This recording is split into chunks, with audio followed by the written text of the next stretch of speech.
Here's another story from the Phantom of Hollywood. Today we're at Universal Studios and we're on the set of Spider-Man. This delicatessen was built into the middle of an intersection on our New York street. So it's got a real front picture window and entrance, and then they brought in some sidewalls and dressing. The top will just be a black curtain with the lighting above it. So the whole emphasis is just to get the inside of this deli and a car going to crash through it. Inside, some of the set dressing. Parked just outside our delicatessen window is this car that's going to go through the window thanks to Mr. Magnetico and his little tirades. So we have it set up on the intersection. This is the actual delicatessen from above outside. You can see the lighting's in place and on. The set is lit. We are ready to roll with this. What you have here is a hydraulic piston ramrod that pushes the car through the window. And the danger here is to have it pushed all the way through the back of the deli. It's where does this car stop is the question. And it stopped right in the deli like they wanted it, so it worked out perfectly here.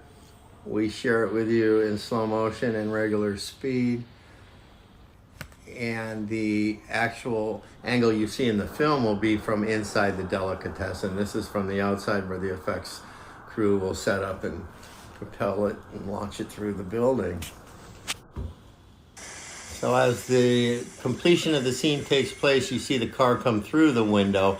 Now CGI is added as far as these actors and all the demolition going on inside, but the car itself is coming through the window. That is not CGI. You just saw that effect take place.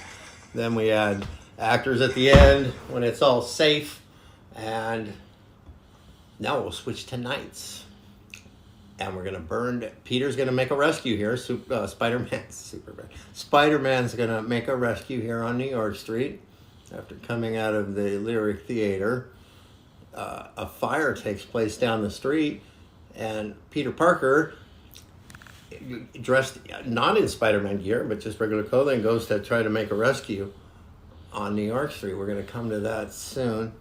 And this is one of the magnetic tests, by the way, of a trash can, just to see how far we can propel it, and does it look real, like Mr. Magnetic Man would actually do himself.